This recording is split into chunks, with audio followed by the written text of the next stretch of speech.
That was Steve Piticco, just an incredible player, and he's been the most requested guitar player on my series, Guitar Players in Isolation. So instead of going into a little bio on this intro, we're going to go right into it with Steve.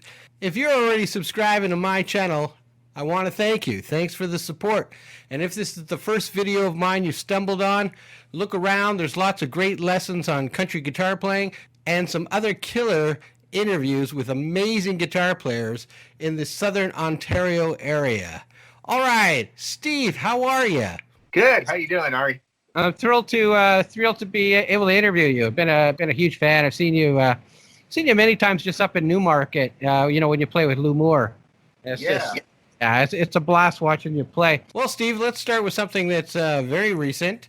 Your band, South Mountain, has been inducted in the Ottawa Valley Country Music Hall of Fame. Congrats. We are nominated.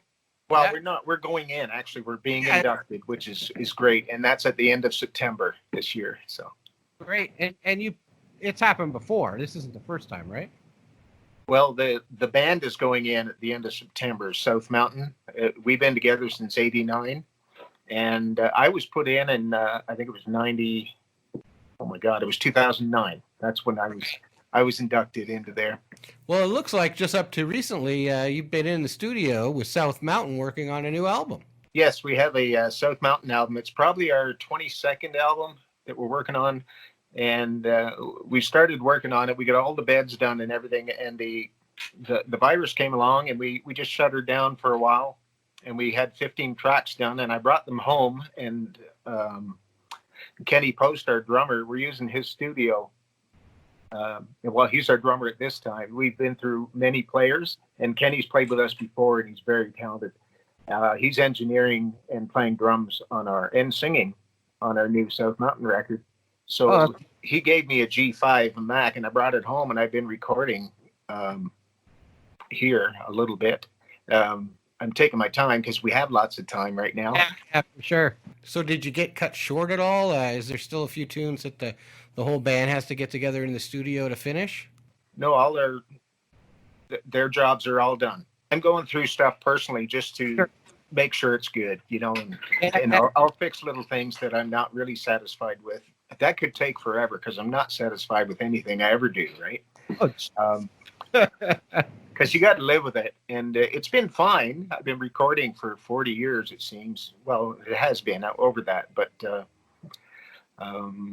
it seems that our personal self with our own talent, we're never satisfied. I'm happy with a lot of everything I've done. It's just, Well, you're a fabulous player, so it's when you're dissecting everything, it makes it, no, I should have done that a little different. It's just a personal thing, but the folks seem to love it. So tell us what you're using for a home studio. What's kind of the gear and the systems that you're using? Well, I have a couple of screens up here, and I'm using an ID14. It's a Audient interface. Yeah, it's just 2 tracks, but I can put 1 track at a time, and it's great. And I'm pretty new at this, actually. I've had Pro Tools for years. Okay. And I'm just getting back into it, and it seems like 35 years ago I've wanted to do this and record at home, and I thought of it, and it came to pass, man. And I just never got around to it because I'm a live player more. But I've been playing so much. Yeah.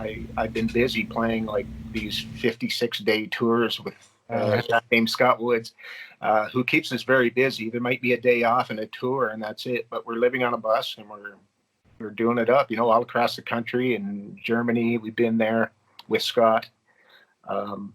That's and- the fiddling around fiddle show, right? Yeah, that was last year. Yeah, Fiddle around a couple fiddle. years ago for that one. Yeah. That's a hard thing to say. Fiddle around fiddle show. Yes. Yeah. It seems like a long time, even though I've been sitting at home for a month or two. But he tours extensively, and it's a great show. It keeps your chops out because you're playing every day, and they are long days. Yeah. Is that kind of like some like bluegrass type stuff too? We do a little bluegrass. I'm playing acoustic and electric, my Tele, with him, and I'm just augmenting the band. You know, it's a fiddle show, so it's not a guitar show, but it's great to be in behind, just making it groove and sound good. And You also did another little tour with another guitar player, one of Canada's best, award-winning, and I know him. I think I took a few guitar lessons from him years ago. Anyway, Wendell Ferguson. So you guys do a bit of touring with some sort of guitar mayhem sort of a thing. Tell us about that. yes, Wendell, man, we do one with the Tele Mayhem band. There's three of us. There's Sean McCullough, Wendell, and myself, with a great rhythm section and a fiddle player, Wade Foster. Yeah, and we play at the Cove in Westport, and we'll play other places. I can't remember where we played, but we don't play but once or twice a year. Okay. We played in Perth at the festival there, and done different things, and we played another one up in Ingerside or Ingersoll. I can't remember the name of the place. What do you call it? You call it country pickin' mayhem? Is that what you kind of call it? The Tele Pickin' Mayhem band or something like that. Oh, that's I don't remember, but it's crazy anyway. It's fun. We just get up there and pass it around and have some fun. Oh wow! Wendell's a character. How long is the average tune? It can be pretty long sometimes. Yeah. Yeah, and then Wendell does his comedy routines too. He does a couple things there. Yeah, he's great. Sorry, but I had another question on the home recording. I mean, I'm kind of the same way. I haven't quite. Well, you're ahead of me now because I haven't done it. But it's something I want to do too. Is get set up, with the DAW and the interface and all that kind of stuff. But what I wanted to ask you was, are you using like load boxes or cab simulators, or are you miking your amp in your house somehow and getting it into the computer? No, I have my amp in my bedroom and a long cord run back here. And it's mic'd up in there, and I close the door and I put it up against the bed so it's nice and fluffy sounding and no bouncing around. So also kind of relatively recently, you were, I think you were touring in Europe with South Mountain, right? Yeah, we did a tour there. We had Kirk Bernard on bass. He's been with us 20 years. And Kenny Post on drums and Scott Woods on fiddle. And we all sing and pick, and it's an amazing thing. That was probably my 40th trip or so, or 45th.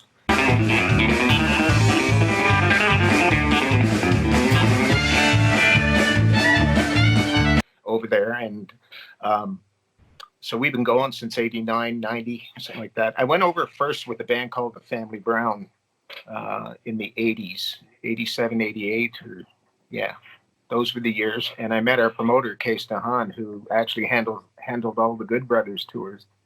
Oh wow! Over there, so he's been our friend for so many years, and yeah, we started going over with Lucille Starr, who had a big hit in 63 with Herb Albert. His band did an album with Lucille Starr, and it was a French song. And she sold 11 million records in 65 over there in Europe.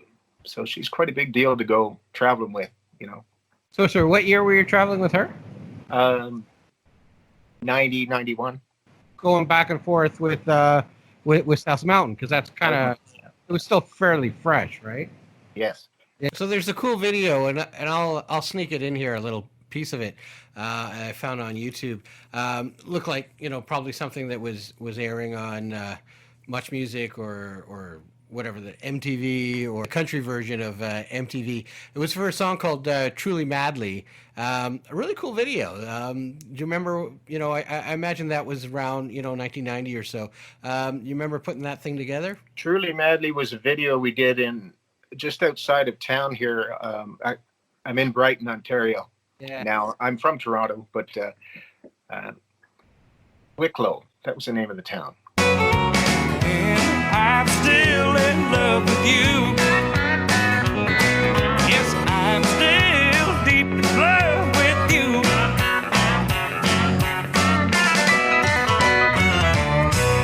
Oh yeah. Where we did the video with Dan Washburn. I didn't know that was him in that video. He looks a little different now. He's playing bass and singing, yeah. Oh, yeah, that's great. He used to have hair back then, Yeah, well, as sort I of- did. I know we're jumping around and all, but let's go back and let's just chat about how South Mountain got formed. Well, Laurie Laporte Piticco and a guy named Larry Code, who used a great songwriter, used to manage us, and Todd Nolan, who was our bass player singer. We're sitting in our kitchen in South Mountain, Ontario, trying to think of a name for this band we want to put together. You know, we sang a bit together, and Jesus, that's a good blend, you know. And so, yeah, my ex-wife says, "What about South Mountain?" So that was the name of the band. I guess it's kind of like the band. What should we call ourselves? The band. Yeah, that's easy. That worked. There was even a band called Toronto. Remember them? It was a rock Yes. band in the mid-'80s. Yeah. Yeah, I met the drummer a few years ago in Vancouver, actually. So you said you grew up in Toronto, and I know from just a previous chat, you like most of my other guests and myself, you got introduced into music through your dad. Yeah, that's right. My dad was an iron worker in Toronto. He passed away about a year ago, and he was quite a character. He was a welder, for one thing, those guys are characters, I'll tell you. And he loved every Saturday and Sunday morning. He would play, you know, the Mac Wiseman, Hank Williams, Hank Snow stuff on the 78 RPM records, and I'd wake up to that, and then he would have a jam session on the weekend with various styles of players, and just a big party of picking, you know. And I absorbed it like a sponge when I was a kid, you know. And I started playing when I was 10 or 11. I asked my dad to show me something on the guitar, you know. He showed me the Guitar Boogie Shuffle and the Wildwood Flower, you know. And so at first I wanted to pick the guitar up left-handed, and he goes, oh, and he grabbed the guitar and turned it around, and I learned the other way. I went, oh, okay, you know. I knew nothing really about playing the guitar, you know. That's so great that I got something in common with you, because I remember when I was like 12 when I started on guitar. Well, I think I first started on the tennis racket, and but I was playing it lefty. So when I picked up my dad had a classical guitar in the house, and when I was down in the basement by myself, trying to figure it out, I started playing it the wrong way too.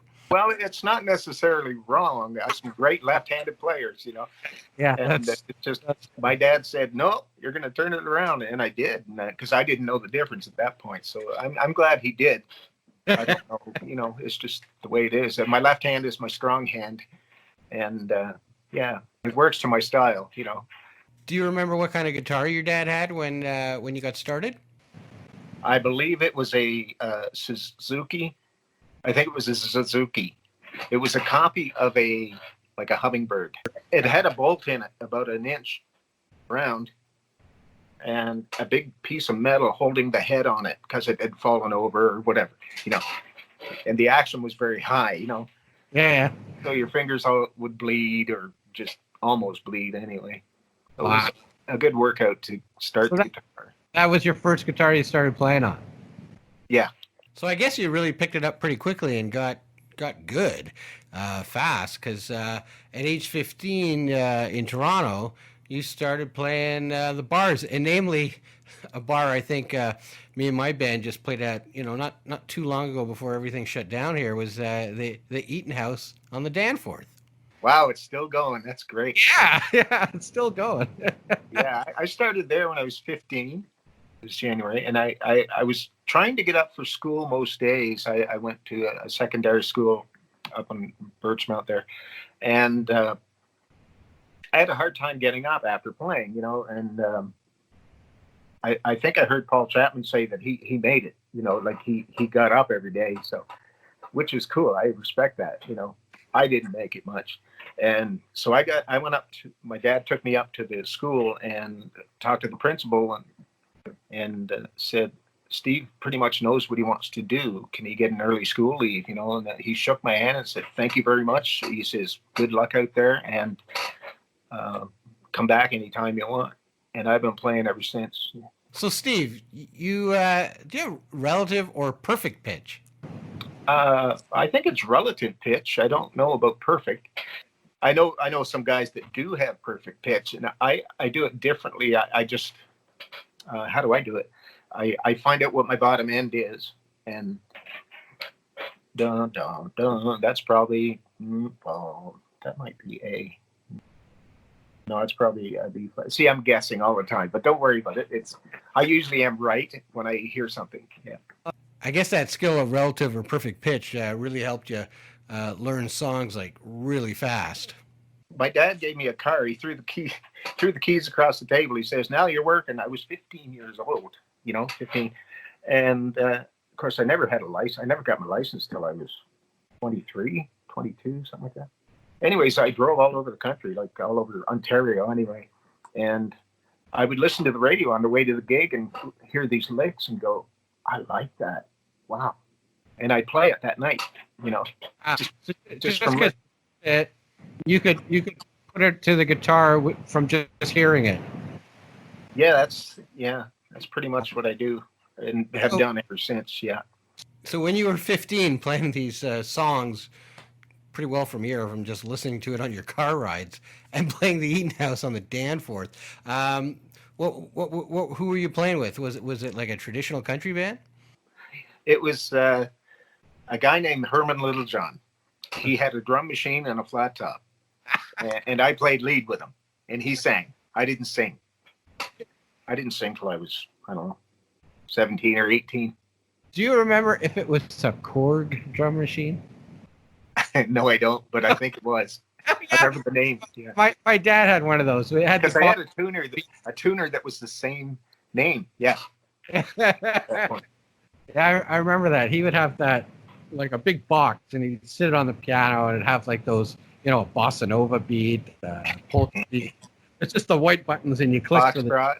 Yeah, Foxtrot. That's right. Yeah. Oh, that's great. Yeah. Well, I was playing there a couple of months, and then we did this matinee, and I was a big wrestling fan. And Sweet Daddy Siki come out to check me out, right?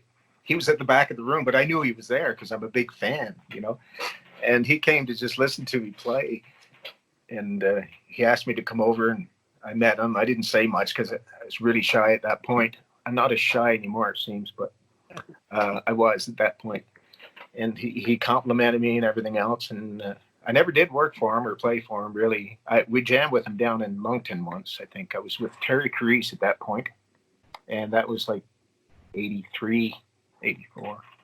At that point, was it when you decided to move to Ottawa?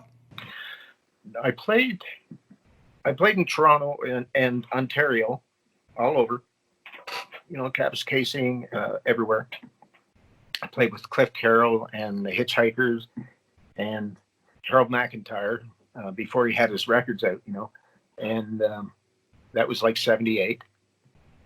And then I guess the late summer, 78, I decided to go to Ottawa and we drove around with some friends of mine, and we'd go to these festivals, and I'd meet all the players.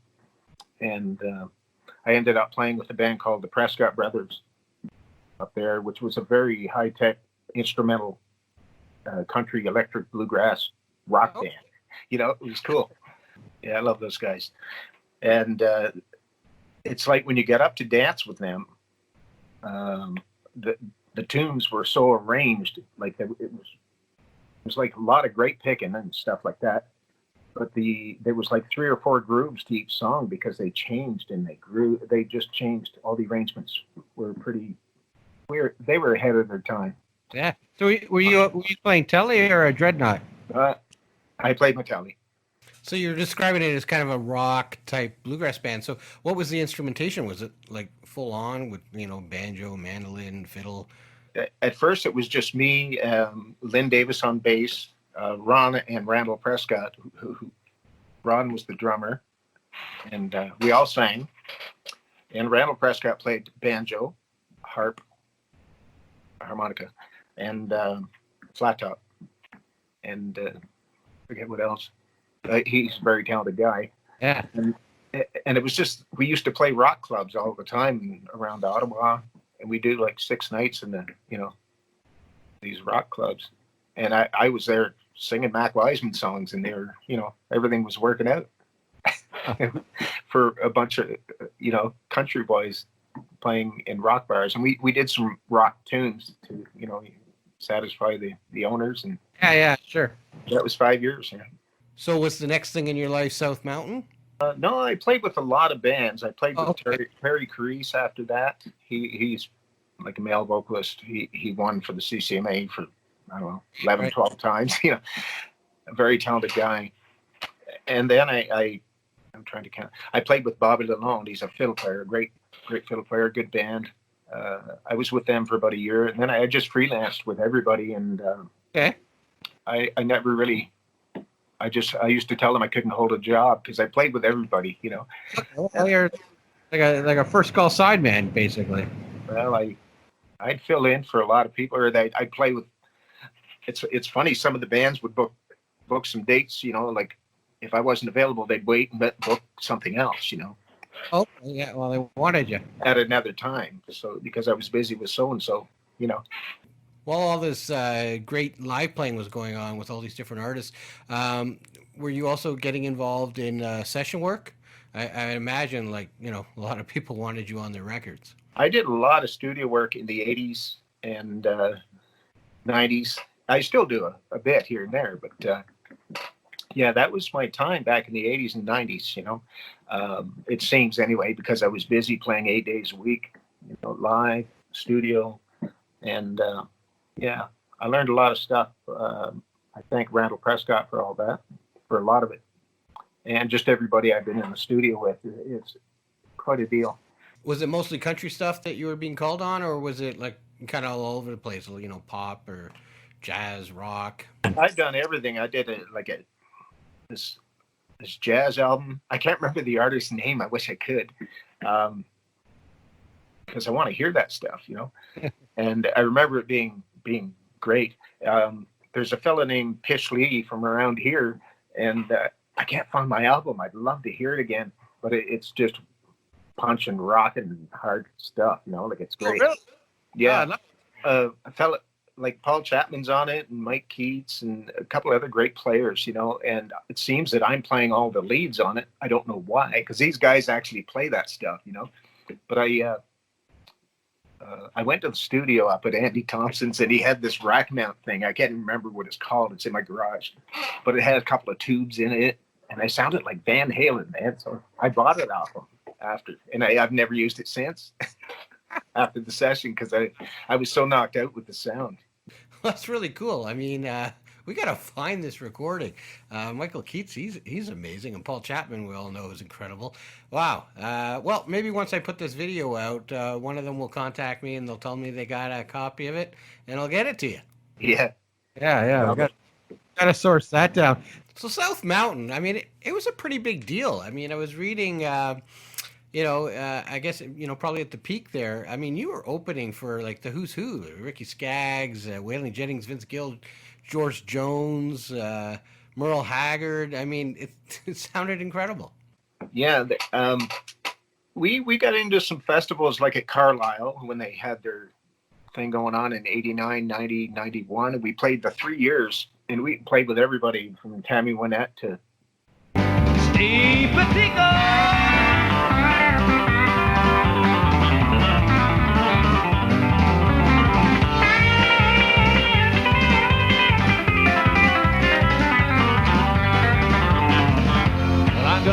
I remember being there. We did a set, and we come off, and this guy comes over and says, "Can you come with me for a minute?" And I went in this blue old MCI bus. I didn't know whose bus it was, and he said, "Just sit there for a bit." Anyways, Carl Perkins comes out. Oh, wow. Back of the bus, and he goes, "Man, I sure loved your playing," and he was such a gracious guy, and that was my Carl Perkins, That's pretty cool. was cool. He sent somebody to retrieve you. Yes, he sent his bus driver over to get me. Go get him. I didn't know where I was going, Talking about history, tell us the time when you recorded at Merle Haggard's studio, which I think was like part of his house. Yeah, I have a great friend, John Cody Carter, and he's a friend of Merle's. And Merle offered him his studio for a week or two, and so he flew us down there, and we stayed there for about 8 days recording tunes with Norman Hamlet, who is Merle's steel player, and Mark Arie, who is his ex-piano player, but he came with us. And Scott Josh played some stuff there, who was playing with Merle when he left us, That's amazing. With South Mountain's rhythm section, it was fun. So did you get to do a little bit of jamming or like picking directly with Merle? Yeah, we played on one song. He was playing it for John Cody, who was going to sing it, just to show him how it went. And it was a Willie Nelson tune. What's the name of that tune? Anyways, it was a great tune. Merle sang it once, played the lead solo on it and everything. And I sat right beside him. So they couldn't use my guitar because his vocal was on it. It leaked right through the microphone, Oh, okay. So I had to redo some acoustic and electric or whatever on it later. But it was just a demo for John Cody Carter to do. That was one of the songs that Merle was there for. And then the rest, we just cut tunes left and right all day long. I mean, you've played with many incredible musicians in your life, but, you got to admit that must have been a thrill, right? Yeah, that was cool. Yeah, it must have been. I mean that's history. We were standing outside. I smoked cigarettes then. So we stood outside and Merle pulled up in a big white Hummer. And it was on his property. It was like his studio just down the road from his house. And he pulled up and he was funny. He would just tell us jokes and stuff. We were an hour outside with him while he was telling us jokes, Wow. It was pretty hilarious. Well, the closest I came to meeting Merle Haggard was meeting Ben and Noel, his two sons. My band did a thing last summer at the Boot Hill Jamboree, and they were one of the closing acts, and it was pretty cool because my car behind stage was parked beside there. So when I was gonna take off, I saw them in their in like a minivan beside my car. So I had a little opportunity to chit chat with them, which it was pretty cool. Yeah, great guys. Another kind of big history type of event was you were part of Tommy Hunter's 50th anniversary tribute show. Tell us about that. The 50th anniversary show of his years in the music business was at the Royal York. And he had the Carolee singers from the Grand Ole Opry, the four singers, as backup singers. And he had hired me and Don Reed Don Reed's a great fiddle player, world class, to augment the band. So I was playing electric and Don was on fiddle, and we had this band that was Anita Paris and Connie Smith and Johnny Paycheck was there and Bill Anderson. We backed all these people up, and music box dancer. Oh my God, I'm terrible. Anyways, music box dancer, piano, great. Yeah. He's one of the best in the world. Anyhow, God, I know his name.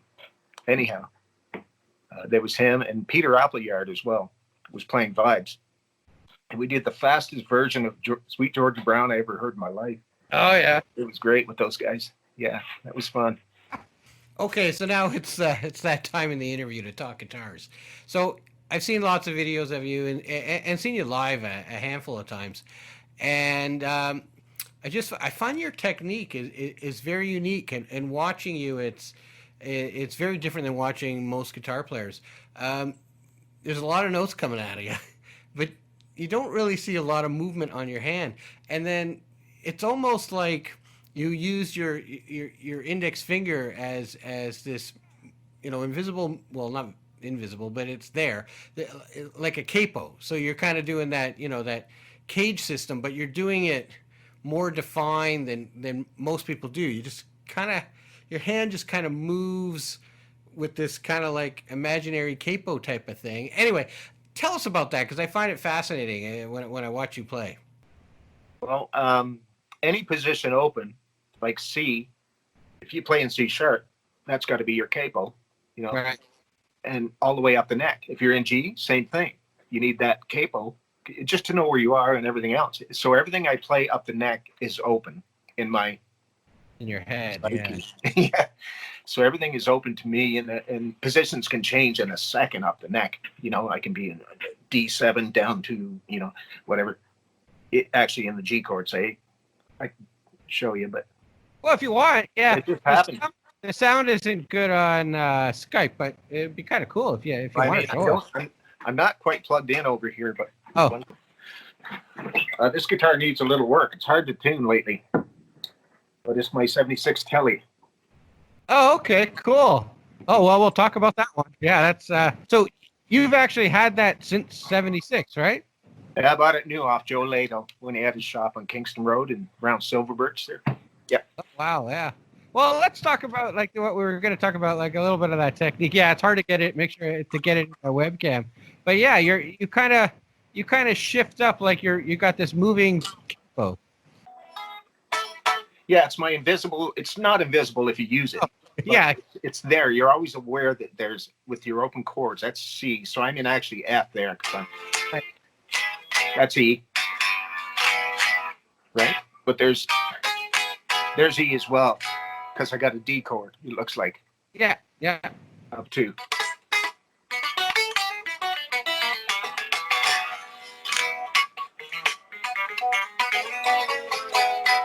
So, and 3 up is G. That's G. See, there's an F looking chord, but Yeah. it's also a bar chord. Sure. G, right? So G, and then it looks like an E if you, that's your capo. So there's your bar chord, there's your bar as a capo, and there's your E chord. And I cover 2 strings with 1 finger just to make the other ones loose, you know, so I'm not tied up. You want to be able to move. Yeah. And then A, so you're in the key of A. A, B flat, B, C, all the way up the neck to A again on the 12th fret, right? But it's all relative.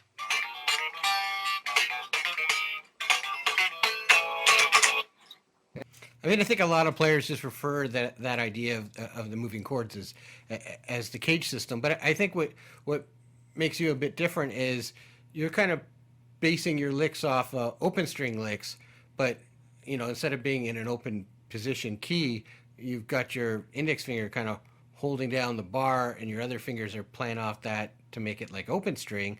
So your hand doesn't actually look like it's really moving much at all. I don't like to work too hard, I'll tell you that.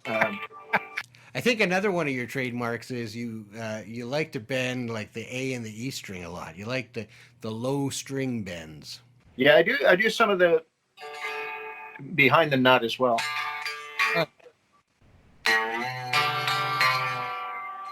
I got to show you that.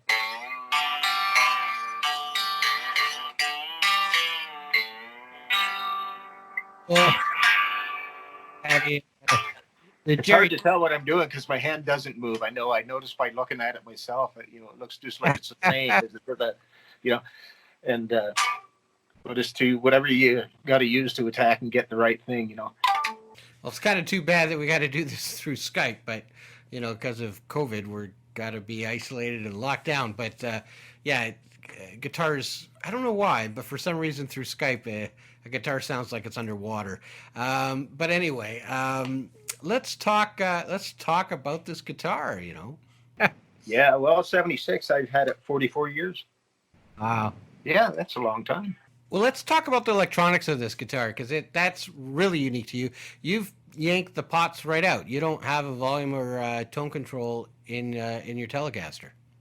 Yes, I have an off-on switch here. There's no pots in it. I just bypassed them because pots are gone. This is an off-on switch. The pickups work the same. Bass pickup, both. Yeah. And the treble. Sorry. Yeah. So it's just wired directly from the switch to the output jack, I guess. Yes. Yeah. Oh, And wow. I use a Goodrich volume pedal for years now. Yeah, And that's I've used one all my life, pretty much. the volume Yes, pedal. basically in your setup, you have to play with a volume pedal because you don't have one on your guitar. Yeah, I just have to shut it off, I guess, or it'd be too loud sometimes. So I'm always riding my volume pedal.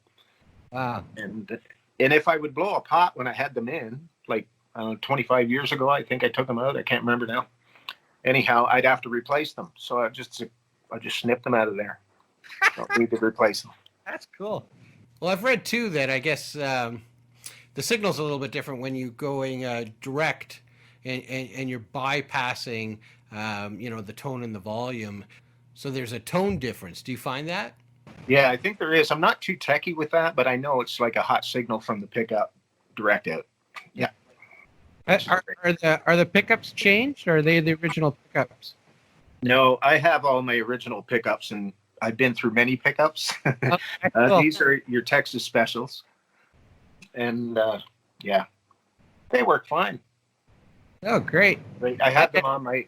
I have another Tele here that I have them in as well, but it tunes much better than this. So I've been using that for a lot of the recordings and stuff. Oh, really? Because this I would bend a note and it would hold. So I'm just trying to. I mean, I heard Paul Chapman the other night say he had rollers on his nut here. So I'm going to talk to him about that. That's great. So I don't think I see them on your guitar now, but you used to have some sort of special kind of gizmo on your tuning keys. Did you stop using them, or what's the story with that? I did. It's on my original neck, which is, where's that thing? Oh, okay, so those are just regular. It's in the other room, but it's got they used to have the easy tuning kit. Oh. This guitar's too new to put them on, I guess. Or this neck. This is a new neck. It's about almost 14, 15 years old. Yeah, it doesn't look too new anymore. No, it's a little worn, but my other one is like a broom handle. Oh, yeah. So it's worn. Probably feels great though.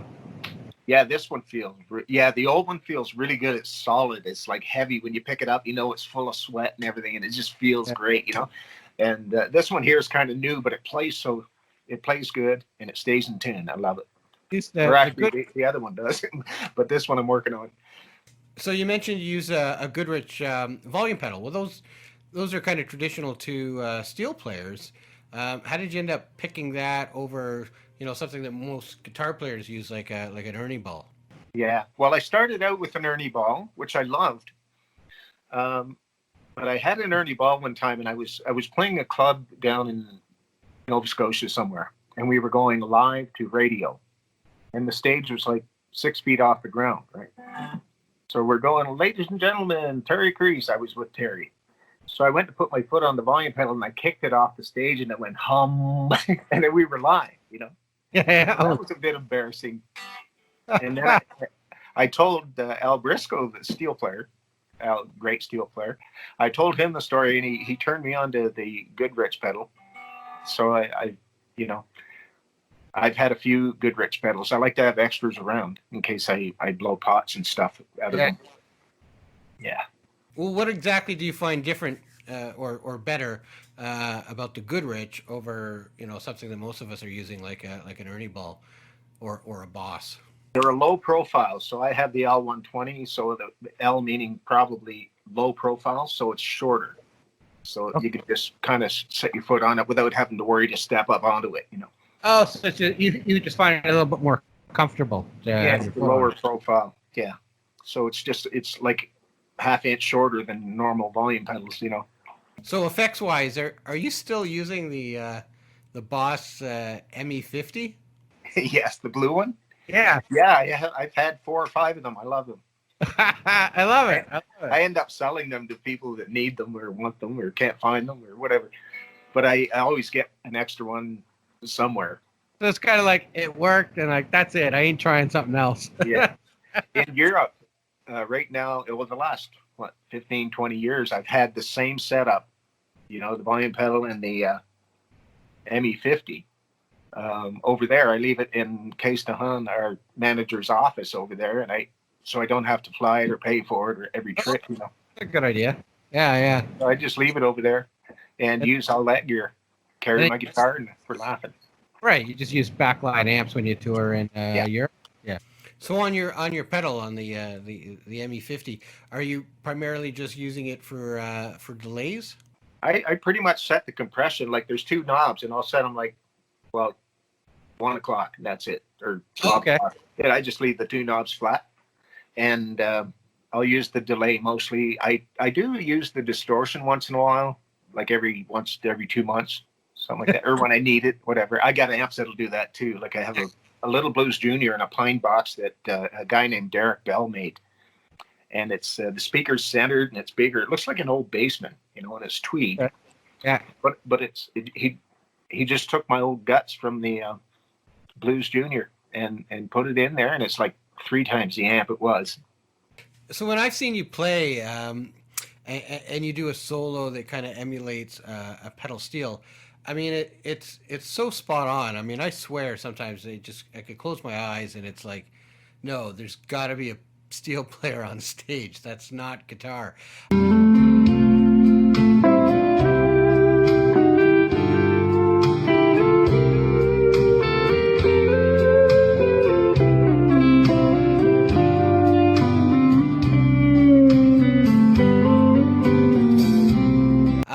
And I've watched you closely. So you kind of use your delay, I guess, on this MA50, and I've actually watched you, and you kind of, your foot goes back and forth with the volume pedal, and then the ME50. I guess you're hitting on and off the delay. Anyway, can you kind of tell us what you're doing between the volume pedal and delay for those pedal steel effects? Usually, if I have my delay on, if I'm doing like a steel guitar instrumental sort of emulation, which is what it is, of course, I'll have my delay on at the beginning, but I usually hit strings with the volume off, and I can show you some of that later and demonstrate some of the swells and the stuff. Like I'll start with stuff bent, hit it, and then bring the volume in and bend it as I'm bringing the volume out, and it sounds kind of like a steel. It's the feel is what gives it the thought of it being a steel. It's not actual tone, because when I'm playing with a real steel player, there's a big difference, Yeah. So it's the feel of it that's important. So I guess not only do you use the volume pedal for swells, you would use it for sustain, I guess, like a steel player would, like as your note is starting to decay, you'd give it a little bit more volume, which would kind of keep the note singing a little longer, which is kind of like more sustain, right? And you could be holding a chord and bending one note, and it's really neat. Cool. Like it's a feel thing. Yeah. You're amazing at that. Like I said, there's so many times you'd be playing, and it's like you swear there's a pedal steel player on that stage. Oh. There's many guys that it's funny. I'm really passionate about feel, and like Lloyd Green is a great steel player. He's played on 7,000 #1 records. He's one of those guys, and he's just full of feel, and I love his playing, and if there's many other guys with great feel. Everybody feels different because it's from within, and there's so many great steel players. I listen to steel players because of the feel. I don't care about licks or how fast you can go or anything else. It's the feel of everything. I mean, I care about that stuff because I love it, but it's the feel that's most important. And Lloyd Green is a monster. So do you find yourself listening more to pedal steel players than other guitar players for inspiration? Maybe not necessarily, but I have. I've been to a lot of steel guitar conventions and just backed a lot of them up, and with Al Briscoe and just a bunch of players in the States, I'd be walking through a lobby down there in St. Louis, and so there'd be a bunch of guys going, "Hey, will you play with me? Will you play with me? Will you?" And I'll go, "Sure, man," and just get up and accompany them, Yeah. I don't play steel guitar licks, especially at a steel guitar convention. I probably wouldn't do that. It's like I'll play some swells and stuff if it's my turn to play. I'm not gonna, you don't want to be in the steel player's way because it's their world that week, when it used to be in St. Louis every, yeah.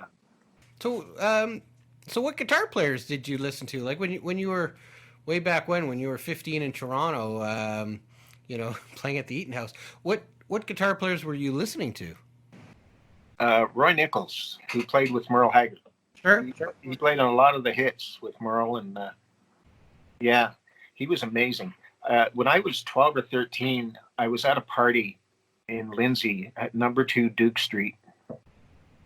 And I used to go there. My dad would pull me out of school. He would phone them on a Wednesday and go, "Send Steve home. It's an emergency," And I'd run a mile home in Toronto. And I'd be all scared. What's going on? I'd be out of breath and go open the door. What's wrong? What's wrong? He's like, "Nothing. Grab a flat top." So I would play with my dad and his friends, and then he would take me to Lindsay for a week to play at. There's a lady that was there, and Jack West and his mom Gracie. We would hang out all weekend at their place because it was just a big party fest, and play. I would stay up for 3 days playing. I forget where I was going with that, but we were just talking about your guitar heroes when you were young. Oh yeah, there was an 8-track player in this bar in the other room that was quiet, that had lights going when the bottom end would hit and the lights would go. And the friggin' lights, they call them. It sounded great because there was a lot of bottom end. I could hear what the bass was doing, and it was Merle Haggard live from Muskogee. And that turned me on to Merle Haggard so much.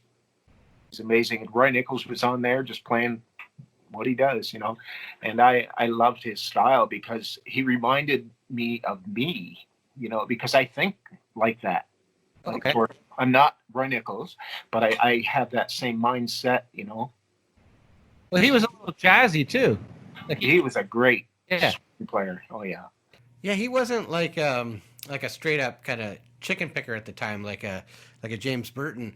He was he was jazzy and kind of played outside the box and kind of interesting ideas. Yes. Yeah. And that's what I liked about him. Yeah, sure, of course. Not just your melody or anything like that. Yeah. A lot of it was kind of out there, which is how I thought anyway. I used to play. I was always experimenting when I was playing. I got to tell you, when I was 17, I was playing with Harold McIntyre up at the Woodshed in King City. And I was playing there, and I'm just playing all through his singing and everything else, and I'm playing licks, and I'm trying everything because I'm a kid, right? I'm 17. I should have known better. Anyhow, so it's my turn to solo, and he leans over to my ear and goes, "My, you play fast." And then he steps back, and he's still playing. He's cool. And but that made me feel an inch tall, because I was playing all over his singing when I should have been complimenting his in between his lines, So that's where I learned to play leads. I thanked him for that 10, 15 years ago. He doesn't remember saying it at all. But he taught me a lesson, man. So that was a good lesson, eh? It was. So, I mean, was Albert Lee a big influence on you? I know you'd play some of his stuff all the time. Yeah, we used to do with Prescott Brothers back in 78 to 83. We played like Country Boy and some other Heads, Hands, and Feet stuff. And One Way Rider you still do, I think. That's one of your... Albert did cut that one a couple of times, I think. But yeah, I didn't know this till 20 years ago.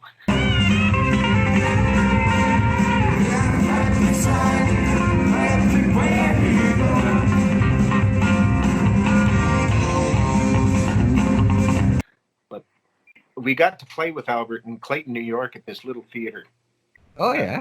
Friend of Pete Anderson's, Joe Medwick, was asking, "I need a band for, this gig." And so he was using Don Reed to play fiddle on the Dwight Yoakam records, and who was our fiddle player.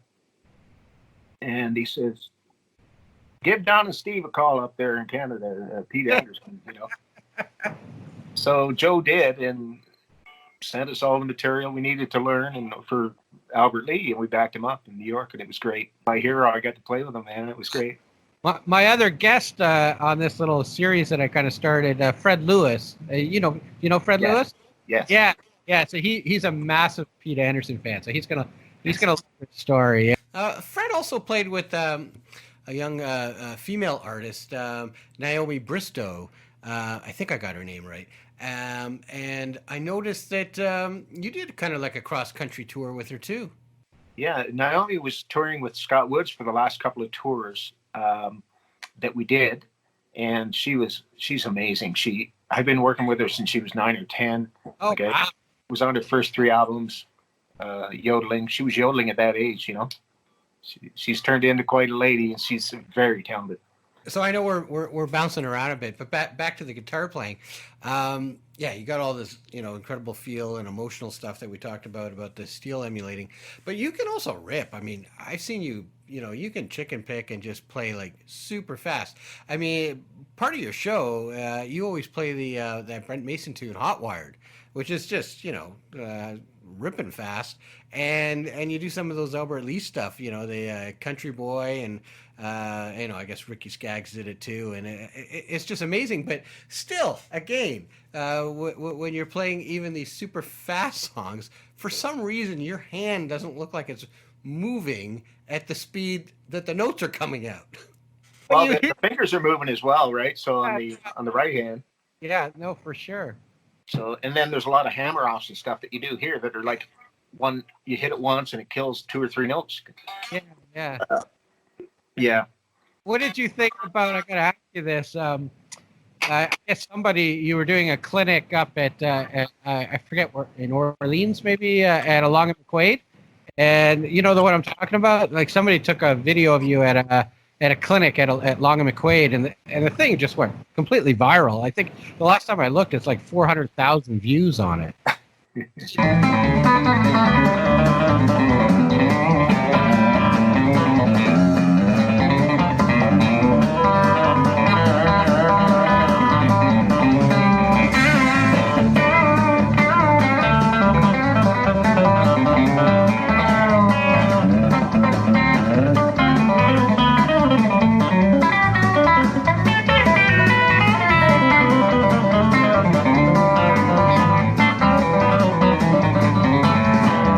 State from the tongue. It's at least a year old, maybe a year and a half old. Yeah, and that you was in Orleans, I believe. Yeah, they got you playing Hot Wired on that. Oh, okay. It is, yeah. It's at least 400,000 to 500,000 views. Nice. And you were just doing it solo, like with I guess like a little backing track, and it was just you, and it was just like holy cow. Yeah, I usually get a break because a fiddle player will take half of that, you know. It does tend to get tiring. So when you're by yourself, you realize there's nobody else to help me out here. Give me a break, you know. But it's. So have you done any work with Brent Mason? No, I met him. Let me see. We were doing some overdubs in Studio B at Nightingale, and he stopped in. Him and Larry London and David Smith, great bass player, and Larry London, of course. You know, he played with everybody, Elvis, Reba, you know. But Brent come over and we were doing some overdubs, and I got to meet him because he was great. He was like a teenager then, I think. Okay. And, yeah. And I remember him saying to me, he says, "Canada, I sure love the cheese curds." I said, "I'll bring you some sometime." I haven't brought him any yet, but you know. Jeez. What Americans think of us, eh? Yeah, he's just the most recorded guitar player on this planet. Yeah. And then, you know, Paul's done a lot too up here. Yes. Right? Yeah. Paul's amazing, man. Incredible pickers. So in preparation for this interview, I do a lot of trolling around on YouTube and Facebook to come up with some questions. Anyway, I stumbled on a picture with you and Dolly Parton. So I'm guessing you played with her? Yes. We did 2 songs at the Steel Guitar Convention in St. Louis. Okay. She was there to induct. I know his name. He played with. He used to manage Dolly. Mr. Ward. Anyhow, I would know the name if the camera wasn't on. You know, it's one of them things. So she was there to induct him, and then she was going to do a couple songs, and they had asked the Canadian band. We were down there because with John Cody Carter, Norm Hamlet, Merle Haggard's steel player, was going in the Hall of Fame as well. Okay. So he asked, "Cody, can you get the Canadian guys back here? They were great last time," sort of thing. And so he flew us down there to play with Norm and Hamlet, and they asked us that all the Canadian guys and Scotty, who used to run that knew we were coming. So I drove 17 hours to get there, went to the hotel, the Millennium Hotel. I never even got in the door, and it was the CD, here, chart these, for Dolly.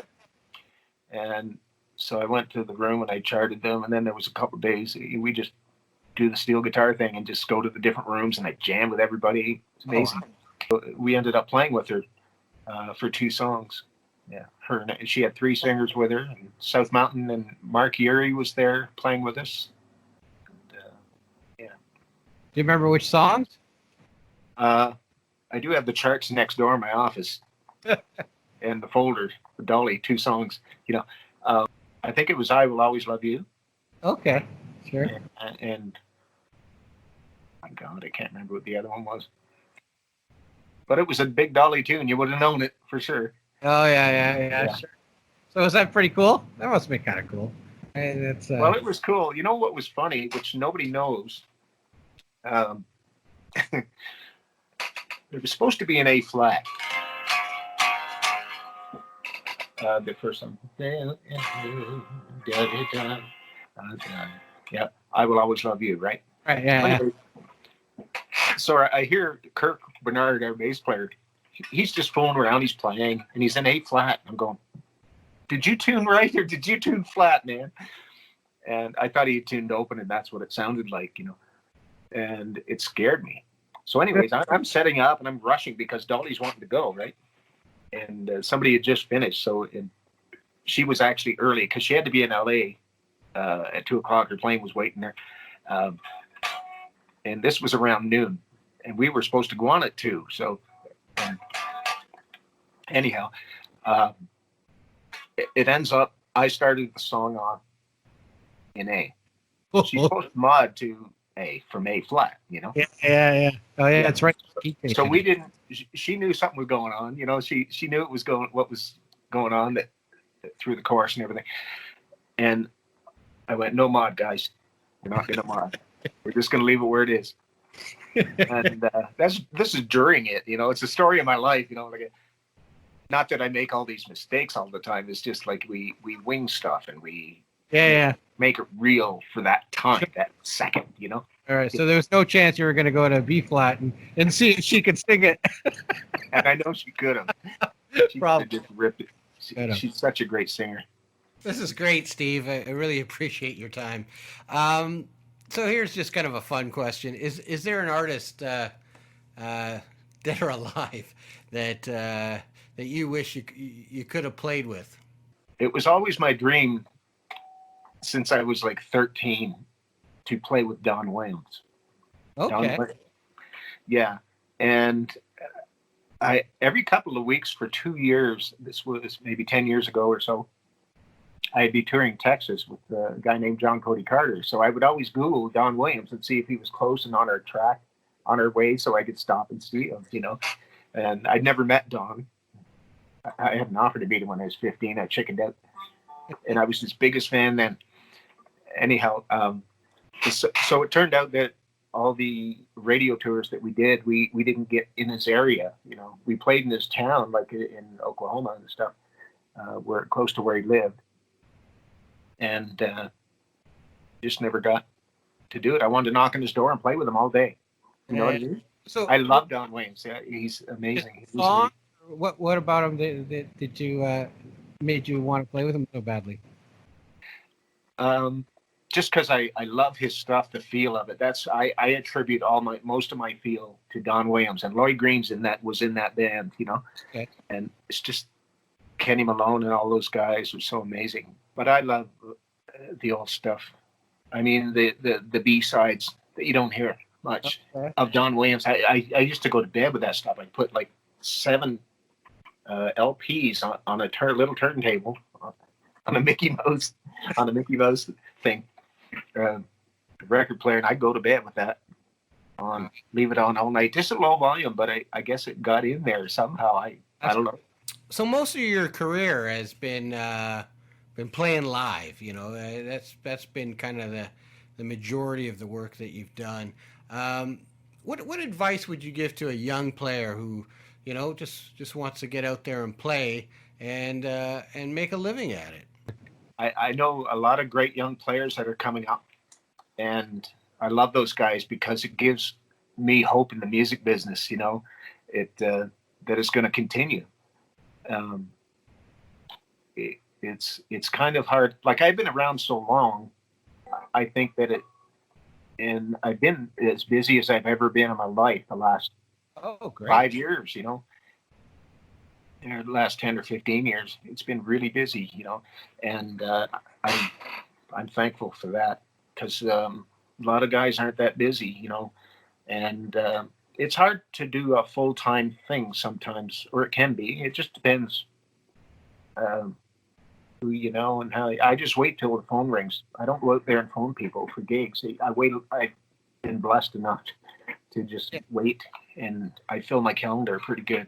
Well, you've been at it for a while, you know. Oh yeah, I've been playing 44 years. People know who you are, and they know how to get a hold of you. But somebody just kind of getting started, like what could you tell them? Well, it's all about the feel of everything. I find the best players out there are listeners. Mm-hmm. Best. That's what makes you good. You're aware of everything. Like when I'm playing, I'm aware of what the hat's doing versus the kick drum versus the whatever else is going on. And I'm usually walking around the stage if something's not to my liking or whatever. If I'm running things, you know, I'll go over and I'll, you know, whatever. Hey, let's try this. Let's do this. Straight eights here or whatever. And I played with some of the best drummers in the world, and I'm not like that all the time. It's just, you know, here and there. It's just when you want to group, like if we're winging stuff. Like we had a fellow named Sean O'Grady. He's got the hair. Oh yeah. Well, I know. Yeah. He's famous for that, I think. But anyhow, we had him with us on a South Mountain tour over in Europe, and we're playing in northern Netherlands somewhere to like 5,000 people or whatever, and we're taking requests out of the audience of Alabama tunes we've never played and stuff like that, you know, just stuff. And we're just having fun, you know, and the crowd's eating it up, you know. And Sean, at the end of we did 4 or 5 numbers like that, and we're just winging it, you know, but we communicate and we listen. So that makes it tight. No problem. Excellent. And depending on the unit, right? And that's good. So Sean just gets up after a 4th and 5th song, and he throws his drumsticks in the air and he walks off the stage just to prove a point that, you know, I can't believe you guys are doing this, man. So you mentioned that there's a lot of young players coming up that you really like, and you love that they're kind of carrying on that torch of, you know, playing good country guitar. Which guys are you following now? Well, there's a young fella from Trenton here, Brad Harpel, great guitar player. He plays bass. We would usually go down and play on a Thursday night at it. His parents have had a club, or they do. It's called Cheers, and we go down there, and at midnight, I would text him and say, "Bass called it," because I love playing bass. Bass is like my favorite instrument, and it's his too, right? So we have a laugh at who's going to play bass first, you know. And but he's a good player, great guitar player, and we have fun. And I just love sitting back there and letting him and his mom play, and just holding down the bottom end, you know. And there's another fella in Oshawa, Randy Vauture. There's a couple guys there. Yeah, there's Trevor Senior, very good player. Graham Young. Graham's amazing. Yes, yeah. I love Graham. Yeah, years ago I was, I think it was at King Henry Arms in Aurora. It was a Lou Moore gig you were on, and he brings Graham up. You know, it was like a kid. He was like 15, and I'm like, geez, why do you got to bring this kid up? You know, let Steve play. And then he played, and it was like incredible. I remember giving him everything that I had because I want him to just do his thing. I can't remember what I said to him, but I just was blah blah blah blah blah. You know, do this, just do what you love. Blah, blah, blah. I don't know what I said to him, but it was a lot of stuff that I said, and I just loved them because when I see young guys like that are playing good Tele or good music, it's amazing. It's great. They can be as good as they want in this world, and God bless them. I was told 45 years ago, a fellow named Mickey McGivern, who was an influence to me, great player. He played on, a lot of the old records for Arc Records and Banff and different. But he was an amazing character. And he told me, he says, Steve, if you ever go to Nashville, don't be a smart aleck. He says, because there'll be a 10-year-old kid come in and blow you away. And that's true, man. That's true. Don't be a smart aleck. I said, that happened to you, Mickey? It is called Guitar Town, right? Yeah. Yeah, oh yeah. All right, Steve. It's just been a thrill to talk to you. I'm a big fan of your playing. And thank you so much for taking some time to spend with me so I can share your story out on YouTube and, on social media. So I've had all my other guests at the end of the interview play their lick in isolation. So play us some cool lick of yours with a bit of an explanation. Thanks again, man. Here's a little bit of one I wrote when I was 12. This is called the A Boogie. The only reason it's called that is my dad used to go, play that A Boogie. And so here goes.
Slow it down a little bit. See if I can.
How cool was that? A full hour interview with Steve Piticco. I mean, I don't think there is a interview anywhere to be found, and he's just probably one of Canada's best players. Anyway, if you like what you watched, please subscribe. Hit the subscribe button. Hit the bell notification button. I've got, I think, a lot of interviews that are going to be coming up. People are texting me and emailing me cool guys to interview, and there's just so many. So anyway, take care, and I'll see you soon. Thanks so much. I had a great time interviewing you, and I can't wait till this all passes and I can come out and see you play again. Yeah, me too. Thank you, Arie.